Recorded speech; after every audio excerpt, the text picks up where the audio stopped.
Explorers, Kitty Explorer here, and I'm back with another video today, kind of along the lines of photography and kind of not, because today I'm giving you tips for blogging for beginners. I want to give you tips to make those vlogs better. And this was a request from about 3 months or so ago from Divine Beauty, and so now I'm finally responding to her request. So in today's video, make sure you stay tuned through to the end so you can get all of the tips to help you that you can apply to make your vlogs better. And just to let you know, I'm Kitty Explorer, and here on my channel I talk about all things travel, photography, and sustainability. Now let's get into today's video. So first up, I want to talk about the device that you're using to record your vlogs, your videos, whatever it may be that you're trying to record videos for YouTube. Now, I must say, don't go out and buy the most expensive camera out there, especially when you first start doing your YouTube channel or vlogging. You can easily use your phone, but definitely know how to work the phone and make sure you apply some of the tips that I use later on in this discussion to kind of help. You also may want to have a tripod with the phone, which can be a cheap thing to purchase off Amazon. I'll leave the link to the tripod I use for my phone down below. And if you want to get a little more into it, you can get a stabilizer for your phone to kind of help, and that may help your quality of your phone. But definitely make sure you know how to use the phone and apply some of the other tips that I'm going to use. But once you've made enough money, saved up some money to get you a camera, a vlogging camera, definitely do your research and make sure you get the brand that you like. People have their preferred brands out there. Some people don't care. So just look at the different vlogging cameras out there to see which one will be best for you. My vlogging camera is the Sony ZV-1, which I really love. I'm using it right now to film, and I can't complain about it at all. So it's something you still have to learn how to use your different camera settings, which we will talk about a little bit later in the video when you're using your camera to vlog. The next tip I want to discuss is lighting. And this is something you need to use whether it's your phone or a camera. It's very, very important for lighting. So honestly, if you're traveling, sometimes you're gonna be in settings like when I went to the catacombs, you can't take a light in there to film. So you have to kind of work with the lighting that you have, and you may have to do some post-production editing to kind of make it a little bit brighter so people can see you in the video. People do not want to look at a dark screen. People want to be able to physically see you, kind of see what's going on in the background, but they want to see you. So with that said, whether using a phone or a camera, make sure you have the best lighting. Some things you can do with lighting: if you do not have special lights, try to film when it's daytime. And when I mean film by daytime, make sure you open the blinds to your window, put the camera in front of the window, and you're sitting in front of the window. So the light is shining right into the camera and right on you, and so you're getting a lot of light on you. So for example, say this wall is the window, just use this is my trigger for my camera. So say this is the wall for your window, this is the actual camera, and then you're gonna be right here, so right in front of it. So the camera is looking at you, okay, the camera is looking at you, and the light is coming from this window onto the camera, onto you. So that's how you want your lighting set up. Obviously you can play around with it as you get more experience with your lighting, but you always want the light shining on you in some respect.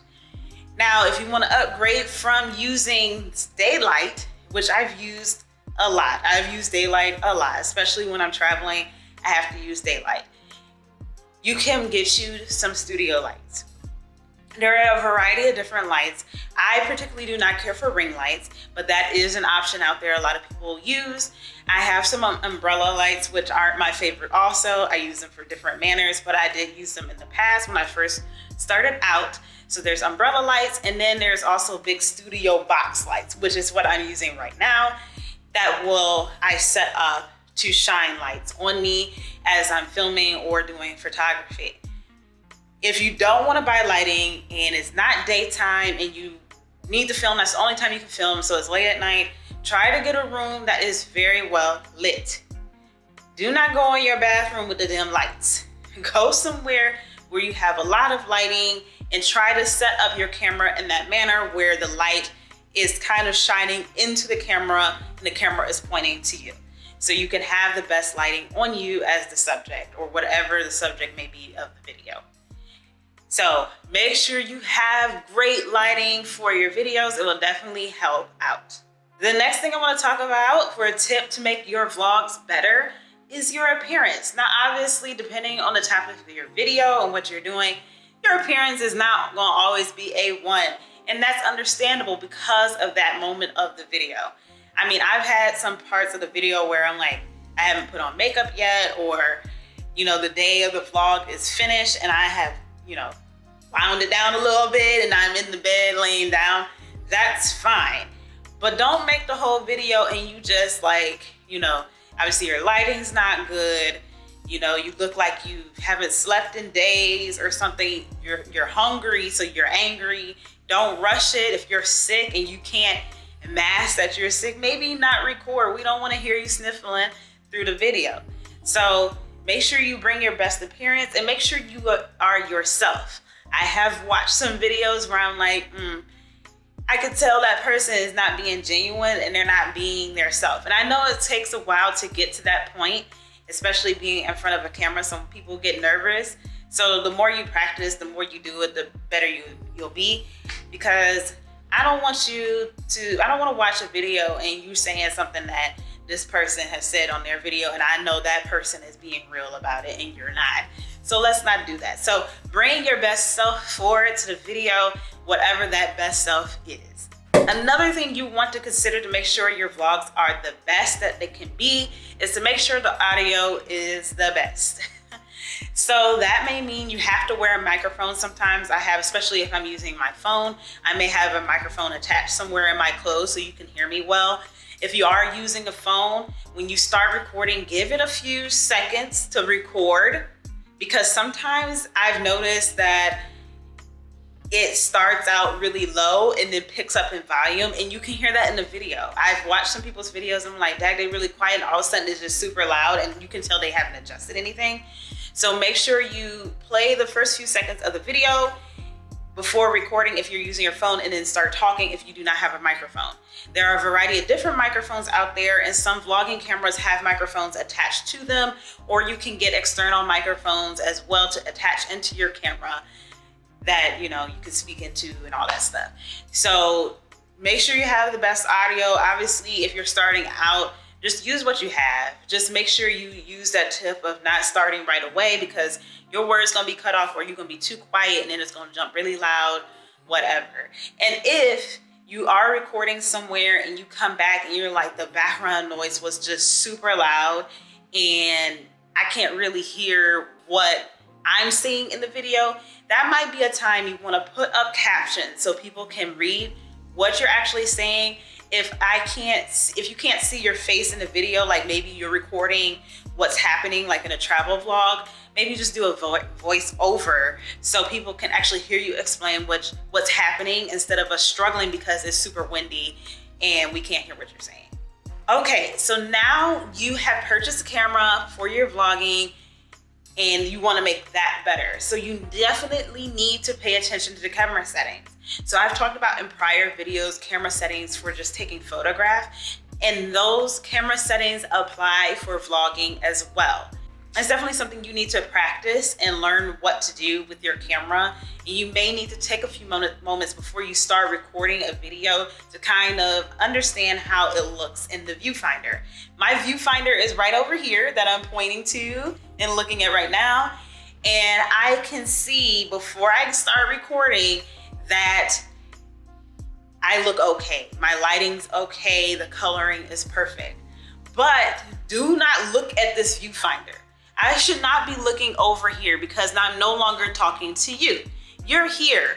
You're here on the camera where the lens is at, where my hands are now. The viewfinder's over here. This is for you to check before you start recording, not throughout the video. I do not want to be watching the viewfinder during the video.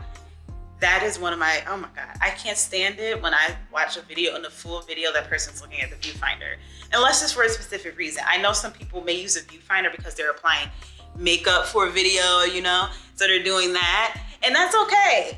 But if we're just having a discussion like right now, I should not be looking over here. I should be looking here directly at you. So with that said, with camera settings, you need to specifically be aware of aperture. Because I have seen some videos out there where you can tell people don't really know about aperture, which is fine. But aperture, which I've mentioned in a previous video for photography, is your depth of field. So the lower your aperture, the more light you're gonna get in your camera, but also the more shallow things are gonna be and the more things are gonna be out of focus. So if you have a really, really low aperture and you're trying to show a product, like let me pick up my remote, and you're trying to show a product and you go like this, you see, like some people's cameras don't adjust that quickly. They'll have to like do this or whatever, which is okay, but it takes so long to adjust. Now, when I pull this back, it comes right back to me because I have the aperture and the point of focus set properly before I even start recording. And if I don't have it super low, I still have it low because I want to sometimes show things or blur out my background. But that is the key thing you want to look at. And once you get the aperture set to what you want it to be, then you can change your ISO to make it brighter or darker or whatever it may be, but definitely focus on aperture so you won't like step to the side real quickly and then you're blurred out or something like that, because you want to be in focus for your audience to see you, okay? So definitely pay attention to your camera settings. Now, the last thing I want to mention is okay to not be perfect, all right? This is your channel. This is your video. You don't have to be perfect. Be yourself and don't like stress over the fact that you're perfect.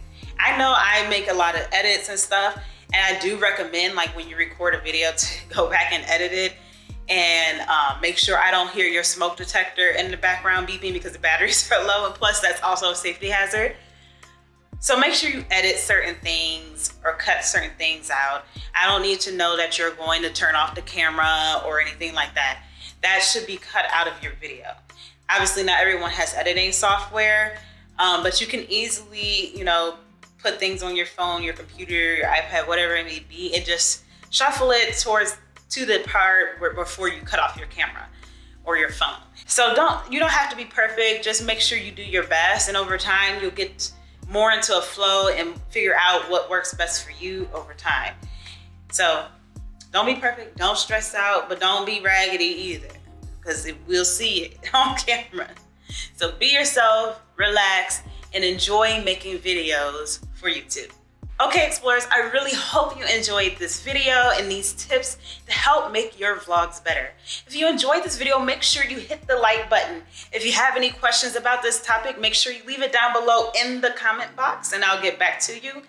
And if you have not already, make sure you hit the subscribe button, and the notification bell is free for you to do so, and it helps me provide more and better content to you in the future. And if you're already a subscriber, thank you so much. I truly appreciate it.